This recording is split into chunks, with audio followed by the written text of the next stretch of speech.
Gabon guztioi, zer moduz, etxebizitzarekin dagoen arazoari ere helduko diogu gaur. Horren atzean dauden arrazoiak aztertuko ditugu. Eskaera asko igo da, eraikuntza aldiz minimoetan dago, eta ondorioz prezioak goia jota daude. Ez da erreala gurasoen laguntzarik gabe pisu bat erostea. Zehaututan dagoen, edo tamaina, edo logelako porua, edo azkenan ez dut dana izan, eta pixat konformatu behatzea, dagoena egin. Prezio hauekin bai alokairuan eta bai salmentetan, beraientzako ezinezkoa sortatzen zaie, ikuste dut gazte gehienitzako. Euskal Telebistari Denis Itxaso etxebizitza sailburuak emandako elkarrizketan adierazi du lurzoruak eskuratzeaz gain, epeak murriztea dela erronka, hala azkarrago eraikia ahal izateko 3 urtetan emaitzak ikusiko direla ziurtatu digu. Datorren urtean 3.600 etxebizitza egongo dira obretan. Horrek esan nahi du, datozen 3 urtetan ikuste dut ja emaitzak ikusten hasiko gerala. Euskal Herritarren kezka nagusiena bihurtu da. Etxebizitzaz ari gara. Egun oso etxebizitza gutxi dago salmentan, daudenak prezio izugarrian eta eraiki oso gutxi eraikitzen da. Ikusi bestela, EITB dataren arabera, 2001 eta 2008 artean burbuilaren garaian 15.000 etxe eraikitzen ziren Euskadin urtero. Egun, apenas dira 5.000, Nafarroan 7.000 eraikitzetik 2.000-ara pasagara. Argi dago eraikuntzaren geldialdi bat eman dela, azken hamarkadan 70 gutxiago eraiki baita. Salerosketa aldiz, maksimoetan dago, azken hilabeteetako joerari eutsiko bagenio, EITB dataren arabera 28.000 operazio gauzatu ahalko lirateke Euskadin, inoizko zifrarik altuena litzateke. Hori bai, ez denez etxeberririk egiten, 85% bigarren etxebizitzak dira. Eskari handia eta ia estokik gabe prezioak izugarri igo dira. Euskadiren kasuan metro kuadroa 3.220 euroan dago. Nafarroan ikusten duzu zeozer merkexiago 2.100 eurotan. Panorama honekin ezinezkoa dute askok etxebizitza bat izatea Katalin Garaita.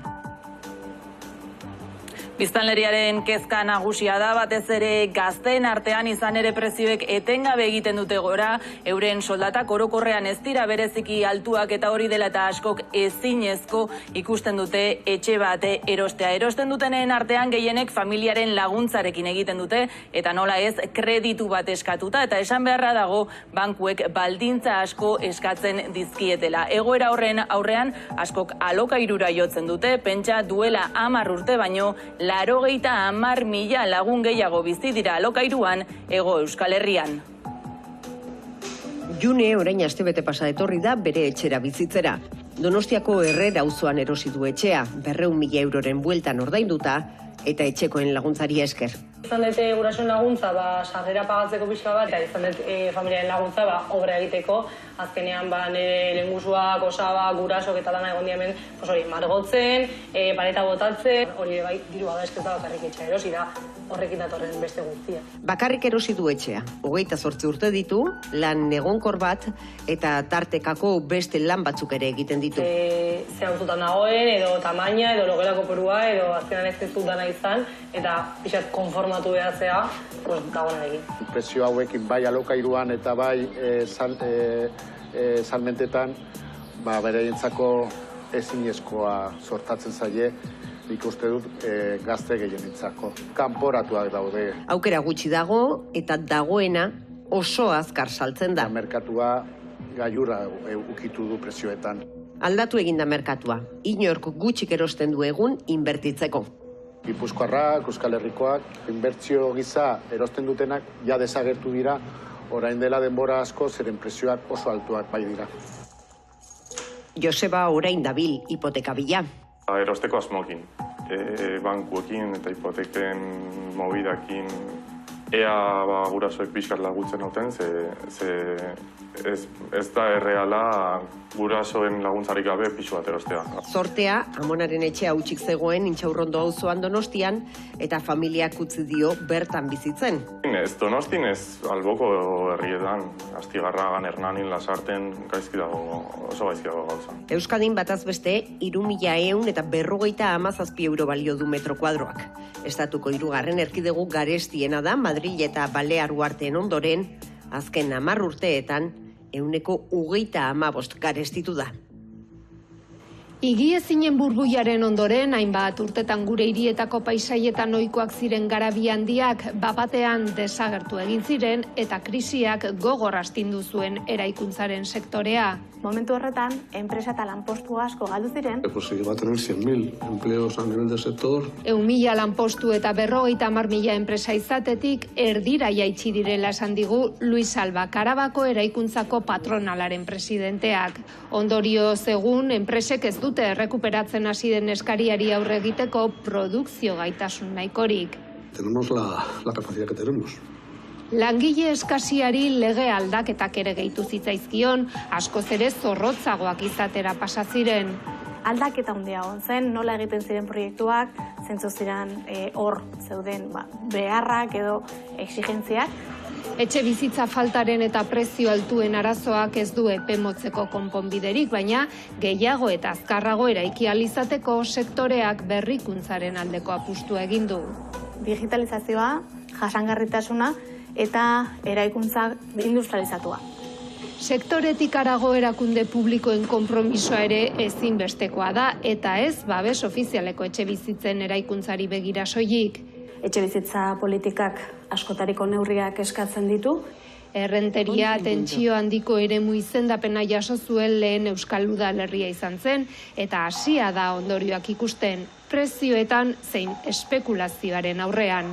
Nolabait inbersoren interesa galdu dala errenterian etxe bizitza erosteko garaian eta horrek ahalbidetzen duena da merkatura salmentan behintzat bideratzen diren etxe bizitza horiek bizitzeko nahi dituzten familiek edo pertsonek erosi ahal izatea. Udalak bultzatutako neurriak dena den ez dira hor geratzen, kanona hutsik dauden etxeei, pisu turistiko gehiagorik ez eta herritarrei zuzendutako laguntzak dira indarrean daudenetako batzuk.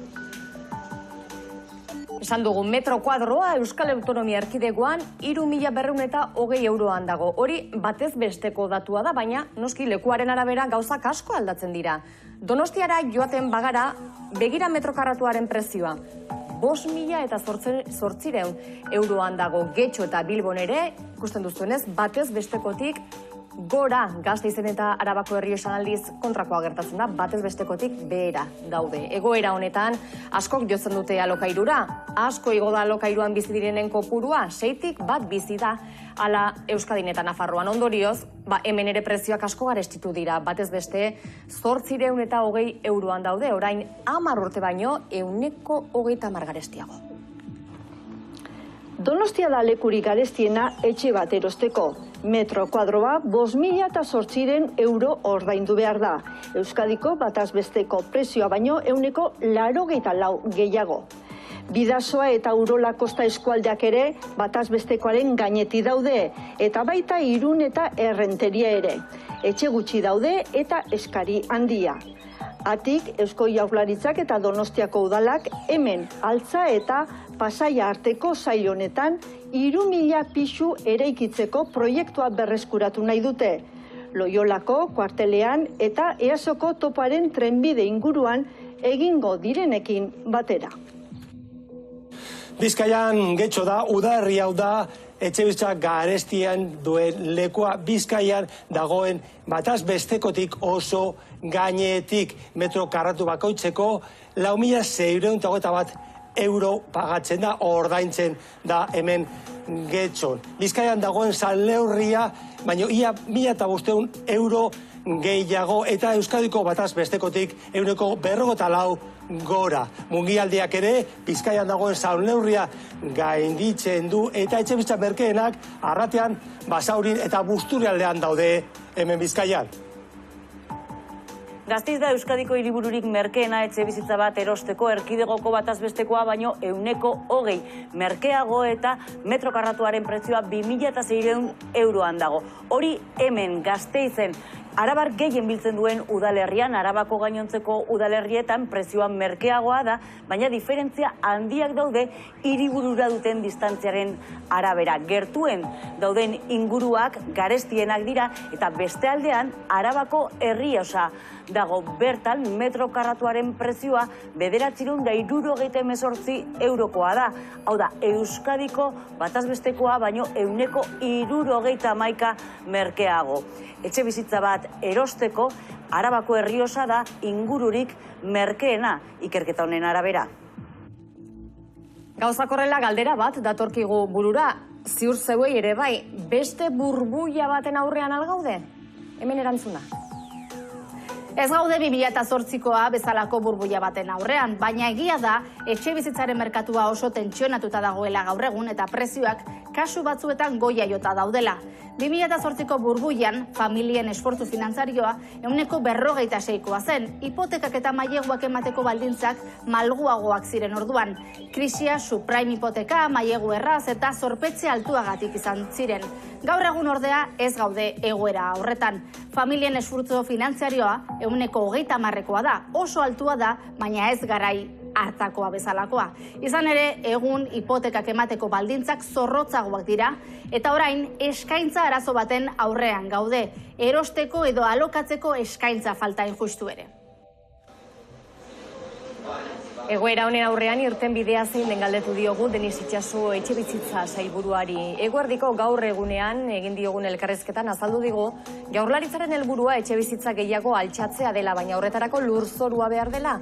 Lurzoru horiek lortzeko eta etxebizitzak eraikitzeko behar diren tramiteen epeak laburtzeko legedia aldatzen ari direla azaldu du. Eta 3-4 urteetan emaitzak igarriko omen dira. Datorren urtean 3.600 etxebizitza egongo dira obretan. Nik uste hori badala ja nahiko zifra esanguratsua, horrek esan nahi du, datozen 3-4 urtetan nik uste dut ja emaitzak ikusten hasiko gerala. Bitartean noski, berriro diot, etxebizitza gehiago egin, lokal komertzialak etxebizitzetan bihurtu, baita ere, solairu gehiago altxa dagoeneko indarrean, eraikita dauden eraikinetan, eta gero, etxebizitza hutsaren kanona ere hor dago, orain arte, azpeitik bakarrik izan da, martxan jarri duena, baina gu Jaurlaritza moduan horren aldekoa gera. Inmobiliaria Ortubia. Ayudamos a cumplir tus sueños con seguridad.